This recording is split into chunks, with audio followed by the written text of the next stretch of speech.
Money and the Galactic Federation. Hello, thank you for joining me here once more. I hope you are doing very well. I am Mari Swaruu. Although I have dedicated several videos to the topic of how the Galactic Federation sees Earth, and I probably will continue to produce even more as the topic is gigantic, in a few words, the Federation views and sees Earth as a school and a playground not only for the people and the souls that have incarnated there, but also for the countless stellar races who visit Earth, or have something specific to do there. Studying the situation closely, we have come to find that even the infamous Prime Directive doesn't quite apply to Earth, or only when and if it is convenient for the interests of the Federation itself, keeping it as an excuse to limit the actions and the freedom of both human and non-human people whenever they see it as necessary. But the Federation itself will not follow the strict rules of the Prime Directive whenever it is convenient to them. The Federation views Earth as a contained realm, isolated both technologically and psychologically from the rest of the stellar races, that go on with their daily lives in great numbers right outside the planet, while its internal control mechanisms continue to provide a self-contained and self-corroborating realm in which its official reality and cosmology do not match the greater one outside.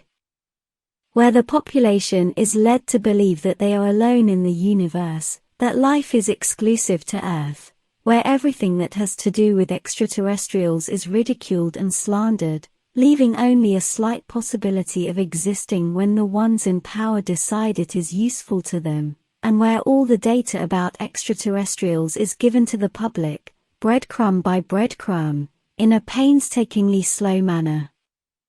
All this while right outside Earth, and in its immediate orbit, there are always at least 900 starships that are a kilometer or larger, of countless star races parked and busy with all kinds of affairs and things that have to do with Earth and its population. The reason why Earth is kept in just about quarantine conditions is extremely complicated, and it is the subject of study by countless experts on and off the planet, and we will continue to explore this complicated subject for a long time to come.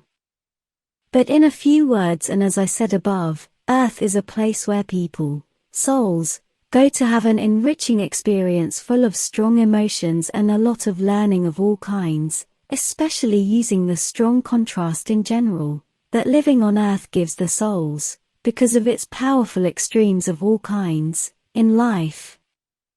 The Galactic Federation claims not to hold the ultimate control of Earth and everything that happens in it, leaving that control to the souls incarnated there.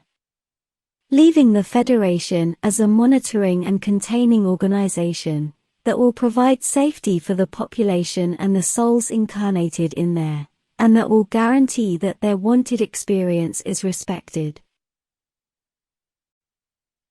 For the Galactic Federation, the ultimate controllers of Earth are the people, the souls inside it, being those that manifest the realm in both a personal and a collective way, and all the rules, concepts, and characteristics of it as well, including the good and the bad.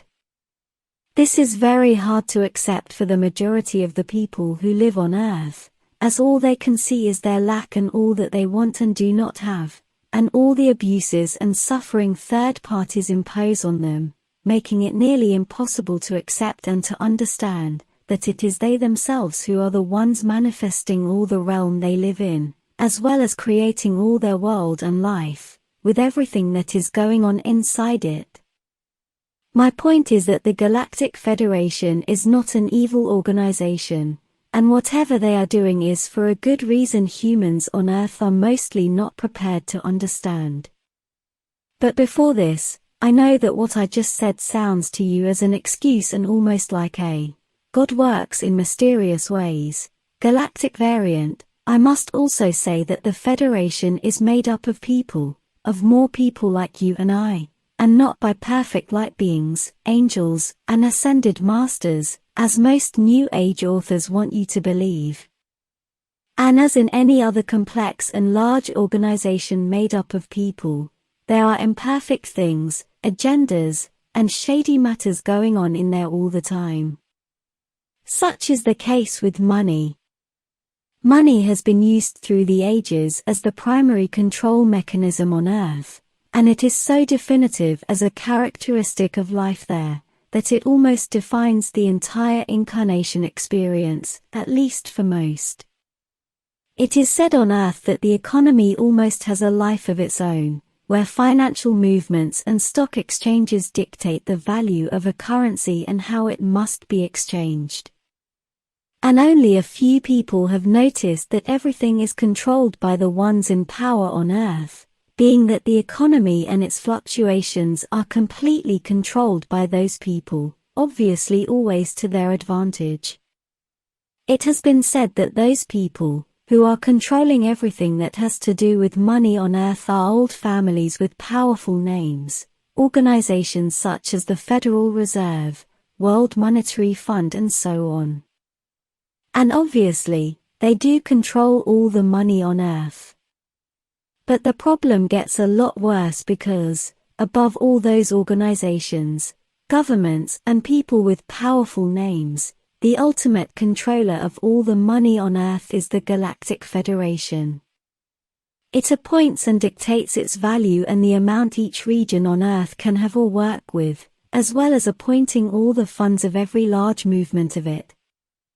The Galactic Federation must control all the money because of the simple fact that money is the main control mechanism over Earth. So whoever is monitoring and deciding the planet's fate and destiny must control money before anything else, even when its main goal is to provide a place where souls can have their desired experience. The next thing I'm going to say is very important. Earth is not only a place where the souls incarnated inside it are having an experience, or for them to have an experience, and where each person is playing their role.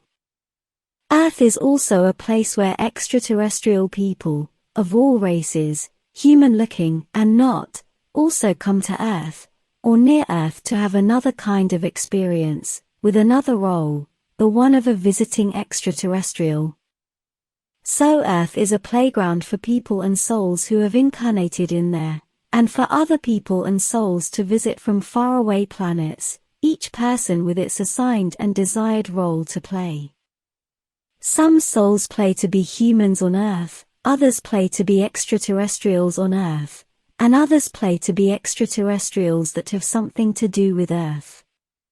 They are all levels of the same game that is Earth and its culture, because even though many do not like it to be so, Earth's culture has one hell lot of extraterrestrial presence and influence.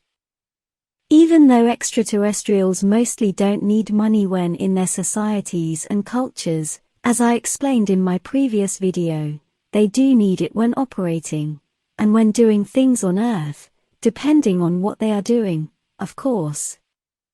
Until very recently, human-looking extraterrestrials operated on Earth using the money they could get in a free manner, hacking into the banks and monetary systems on Earth using their much more advanced computers. They used to have advanced gadgets, which looked like regular credit cards, but that granted them access to just about an unlimited amount of money from any ATM machine. But recently, and with the advance of human banking security, this is no longer possible. The Galactic Federation, or the United Federation of Planets, the same thing, is using money grants, assigning an amount of money to each stellar race that has stated that it needs it to conduct its operations on Earth and inside its society. Mostly human-looking stellar races ask the Federation for money, stating what they will use it for, and in a council they will decide if what they want is by their rules and regulations and will assign a grant to each race. With this, the Galactic Federation has full control over all the movements and operations of all those human-looking stellar races that are visiting Earth, and who walk among humans, passing off as more of them. Being able to cut off their funding whenever they want. This is quite a shock for many people, on Earth and off-planet alike, but observing all this closely, it is not only logical, but needed by the Federation in order to maintain complete control over all that is occurring on Earth, and over the involvement of the stellar races who are mingling with humans in their culture. Not all stellar races who ask for a grant get one, and it is there where it can clearly be seen how the Galactic Federation is steering the kind of stellar people who are involved with humans, and therefore influence their society. In the case of the Taygetans, their grant is small, but at least they are still getting it, and it is considered to be money for operations. But in the case of Swaruunians, such as myself, we are not getting any grants at all, because even though we are legally another race for the Federation, they still consider us to be some kind of spin-off from the Taygetan civilization, with this vastly limiting our actions and capacity of movement. Another very important point to understand here is that although this Federation funding applies to many human-looking Federation races, the Federation itself allows countless other races, human-looking and not, to operate all kinds of shady operations on Earth in an almost free manner. But we must also notice that the group of extraterrestrials that are acting on Earth, and on its population, are not trying to follow any human social rules, such as the ones that would involve the use of money, as they only go down to Earth and do whatever they need to do with their own resources that do not involve legally purchasing anything. Among those races, we can find all the ones involved in abductions, such as the small Zeta Greys, and the tall ones as well, the ones involved in cattle mutilations, and in all the immense variety of shady incidents involving extraterrestrials one way or another. All of these also serve to maintain the idea of Earth being visited by a hostile series of extraterrestrials or aliens that do not have any monitoring or regulating organization behind them, such as the United Federation of Planets. All this also helps to feed the official version of everything that has to do with visiting extraterrestrials, the one the governmentally appointed, and official new age groups and organizations are pushing all the time, and which involves the idea of a very benevolent galactic federation of love and light, that is always about to liberate Earth from its evil oppressors. Always about to liberate Earth, yet they never do, because it is all a false narrative to control the group of people who know about the existence of extraterrestrials of all kinds and their heavy involvement with Earth at all levels. Earth is meant to be the way it is, and even though all this stinks, and can make people feel even more helpless, the underlying truth is that the population of Earth at large, individually and collectively, are the ones who are truly steering the destiny and the course of civilization on Earth. Each soul out there holds immense manifestation power, and in the end, the whole purpose of its existence on Earth is to learn to control that manifestation power, to learn from strong contrasts and the experience it provides, all as their ultimate test as powerful holographic fragments of Source. You have always been, and you will always be the master of your reality and of your destiny. Thank you for watching my video, and for liking and subscribing for more. Take care and be strong, my friends. With much love. Mari Swaruu.